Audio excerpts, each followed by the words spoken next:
அனைவருக்கும் வணக்கம். இப்போ நம்ம பார்க்க போகிற கோயில் வல்லக்கோட்டை முருகன் கோயில். இந்த கோயில் காஞ்சிபுரம் மாவட்டத்தில் ஸ்ரீபெரும்புதூர்லேருந்து செங்கல்பட்டு போகிற ரோட்டில் 12 கிலோமீட்டர் தொலைவில் இருக்குது. இந்த கோயில் 1200 ஆண்டுகள் பழமை வாய்ந்த கோயிலாகும். இந்த கோயில் மூலவர் திருவுருவம் 7 அடி உயரம் உள்ளது. இந்தியாவில் உள்ள முருகன் திருவுருவச் சிலைகளில் இதுவே உயரமானதாக கருதப்படுது. முருகனுக்கு 2 பக்கத்துலேயும் வள்ளி தெய்வானை இருக்காங்க. அருணகிரிநாதரால் பாடல் பெற்ற ஸ்தலம் இது. 7 திருப்புகழ் இந்த ஸ்தலத்தில் பாடியிருக்கார். வல்லக்கோட்டை முருகன் வந்தாரை வாழ வைப்பவர். இந்த வல்லக்கோட்டையின் பெயர் வர்றதுக்கு என்ன காரணம் தெரியுமா? இளஞ்சி அப்படிங்கிற தேசத்தில் சங்கொண்டபுரம் என்ற நகரை பகீரதன் என்ற மன்னர் ஆண்டு வந்தார். இந்த மன்னரை காண நாரத முனிவர் வந்தார்.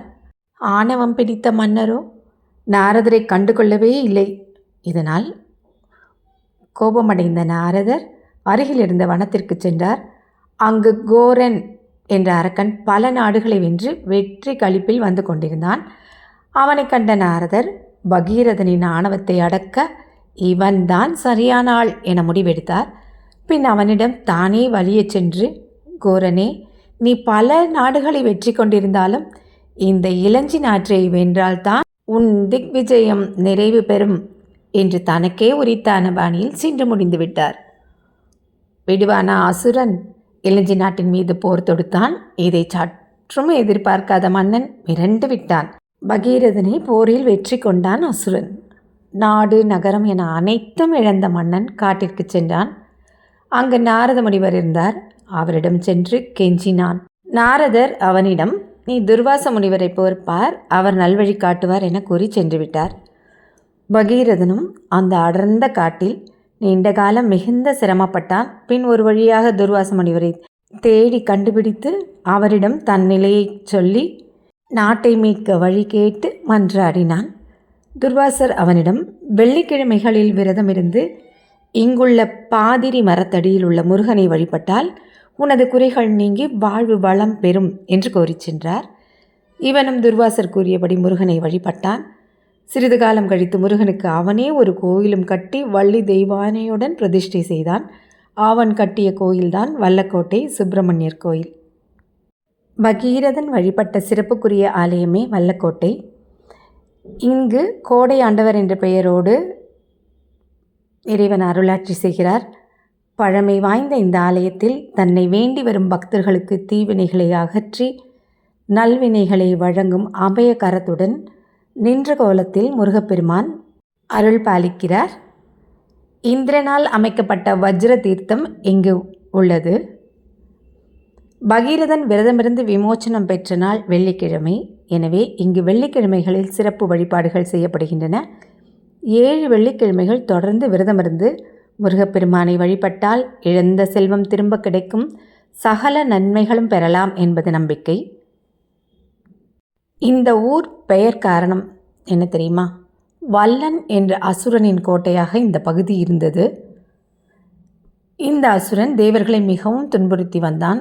இதையடுத்து தேவர்கள் முருகப்பெருமானிடம் சென்று முறையிட்டனர். முருகப்பெருமானும் தேவர்களின் துயரை துடைக்க எண்ணினார். அதன்படி அசுரனை அழித்து அவனுக்கு முக்தி அளித்தார். மேலும் அசுரனின் வேண்டுகோளின்படி இந்த ஊர் வல்லன் கோட்டை என்று சிறப்பு பெறும் என்றும் அருளினார்.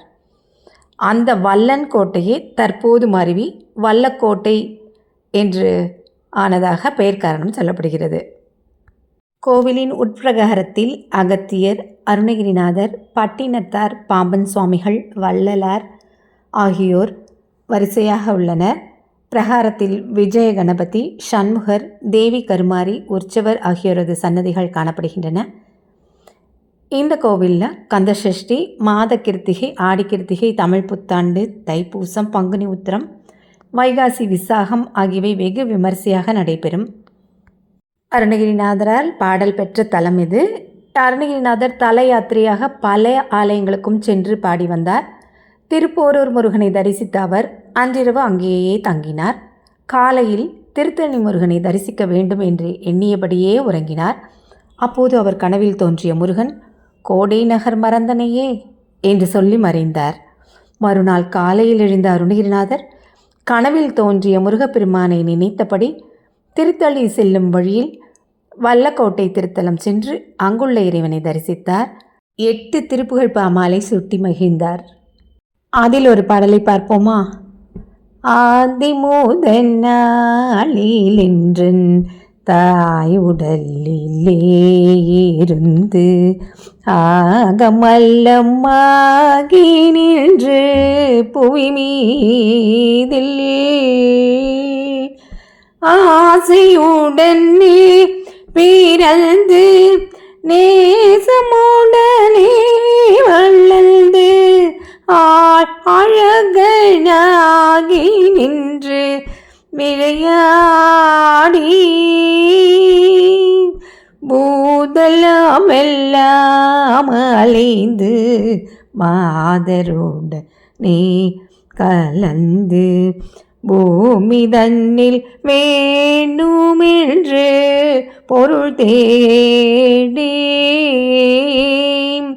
மோகமதிலே உழன்று பாண்டரகைதாமல் உன்றல் பூவடிகள் சேர அன்பு தருவாயே உன்றல் பூ அடிகள் சேர அன்பு தருவாயே சீதை கொண்டு போகும் அந்த ராவணனை மாளவென்ற தீரல் ஹரிநாரல் தல் மருகோன்னி தேவர் முன்னிவார்கள் கொண்டல் மாலரி பிரம்மாவும் நின்று தேட அரிதானவள் தன் முருகோன்னி கோதை மல்லை வாழுகின்ற நாதர் இடப்பாக நின்ற கோமளி அநாதி தந்த குமரேசா கூடி வரும் சூரர் தங்கள் மார்பேறு கோரு கண்ட கோடை நகர் வாழ வந்த பெருமாளி பூமணிகள் சேர அன்பு தருவாய். அருணகிரியார் இயற்றிய பாடல்களில் வல்லக்கோட்டையை கோட்டை நகர், கோட்டையாம்பட்டி, கோடை எனும்பட்டி, கோடை நகர் என்றெல்லாம் கூறியுள்ளார். அருணகிரிநாதர் இந்த ஆலயத்தை பற்றி பல பெயர்களில் எழுதியிருந்தாலும் அந்த ஆலயத்தை வல்லக்கோட்டை என்றே தற்போது அழைக்கிறார்கள். மிகவும் அழகான கோவில், அமைதியான கிராம சூழலில் அமைந்துள்ள கோவில், அருள் நிறைந்த கோவில். கடந்த ஜூன் 7ஆம் தேதி மகா கும்ப அபிஷேகமானது. அதன் அழகும் பொலிவும் அப்படியே உள்ளது. தற்போது வாகன வசதிகள் எளிதாக இருப்பதால் நினைத்தவுடன் சென்று வரலாம். நிச்சயமாக முருகன் அருளை பெற இந்த ஆலயத்திற்கு சென்று வாருங்கள். மீண்டும் இதுபோலும் ஒரு பதிவில் சந்திக்கிறேன். இந்த பதிவு பிடிச்சிருந்தால் மறக்காமல் லைக் பண்ணி, கமெண்ட் பண்ணி, ஷேர் பண்ணுங்கள். நன்றி.